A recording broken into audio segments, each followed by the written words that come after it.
यदि हमारे मुंह लगा, गौरी शंकर के मुंह लगा ना, तो भागते रास्ता मिले कि भागते रास्ता। क्या आपने कभी सुना है कोई नेता अपनी जीत से नहीं बल्कि हार से इतिहास लिख जाए?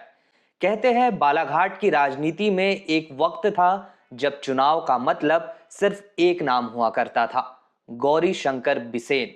एक ऐसा नेता जो 7 बार विधायक रहा हो, 2 बार सांसद रहा हो और 3 बार कैबिनेट मंत्री रहा हो। जब वो अचानक से अपनी सीट से 29,000 वोटों की बड़ी मार्जिन से हार जाए तो जाहिर है जीत से ज्यादा चर्चा तो उसकी हार की होगी। 1985 में पहली बार विधायक बने गौरीशंकर बिसेन ने बालाघाट को 2023 तक अपना अभेद्य किला बना रखा था।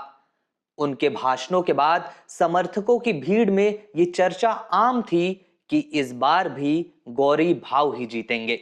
बिसेन को बालाघाट में जीत दिलाने वाली सिर्फ उनकी लोकप्रियता नहीं थी, बल्कि असली खेल था विपक्षी वोटों का बिखराव।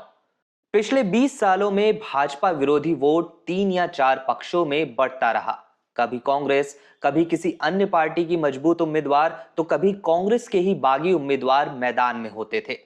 जब मुकाबला त्रिकोणीय होता तो इसका सीधा फायदा बिसेन को मिलता। लेकिन गौरीशंकर बिसेन का यह विजयी रथ आखिरकार 2023 में आकर रुका। बिसेन का किला ध्वस्त होने के पीछे की कहानी भी बड़ी रोचक है। चुनाव के कुछ समय पहले तक गौरीशंकर बिसेन के राजनीतिक संन्यास की खबरें थी। हालात ऐसे थे कि गौरीशंकर बिसेन अपनी राजनीतिक विरासत बेटी को सौंपने का ऐलान कर चुके थे। यहां तक कि मौसम बिसेन का टिकट भी वे फाइनल करा चुके थे और बीजेपी ने भी अपनी लिस्ट में मौसम बिसेन का नाम डिक्लेयर कर दिया था। लेकिन चुनाव आते आते कुछ ऐसा घटा कि गौरीशंकर बिसेन एक बार फिर चुनावी मैदान में दिखे। दरअसल मौसम बिसेन को टिकट देने के ऐलान के बाद जब बीजेपी ने जमीनी हकीकत का फाइनल सर्वे करवाया तो बीजेपी के बड़े नेताओं के होश उड़ गए। बीजेपी ये जान चुकी थी कि इस बार बालाघाट में चुनावी लड़ाई आसान नहीं है। बीजेपी ये भी समझ चुकी थी कि इस बार मौसम बिसेन को टिकट देने का मतलब कांग्रेस को वॉकओवर देना है। यही वजह है कि पार्टी ने अंत में गौरीशंकर बिसेन को ही अपना उम्मीदवार बनाया। बालाघाट में जातिगत राजनीति का बोलबाला रहा है। यहां सबसे ज्यादा पवार मतदाता करीब 30% के आसपास है। यही वजह है कि इस सीट पर पवार नेताओं का दबदबा रहता है। गौरीशंकर बिसेन भी पवार समाज से आते हैं और बीजेपी का प्रमुख वोट बैंक भी पवार मतदाता ही है। वही कांग्रेस भी बीजेपी में मची इस उठापटक का फायदा उठाने के लिए तैयार बैठी थी।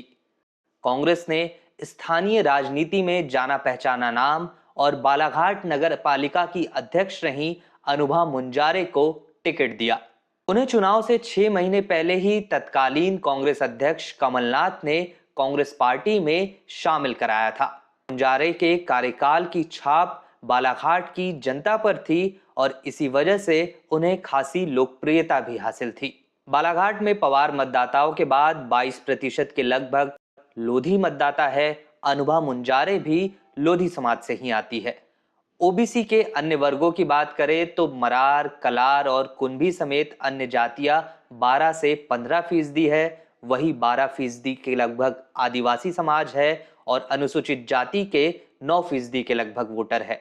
सामान्य वर्ग की बात करें तो सामान्य वर्ग भी 4 से 5% है। गौरीशंकर बिसेन को मिली करारी शिकस्त के पीछे 2 बड़े कारण रहे। पहला बड़ा कारण बिसेन के खिलाफ एंटी इनकम्बेंसी।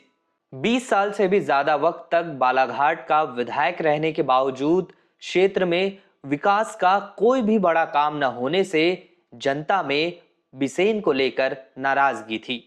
वहीं 2023 के चुनाव के दौरान ओबीसी समेत अन्य वर्गों के मतदाता भी सत्ता में हिस्सेदारी के लिए आवाज उठा रहे थे।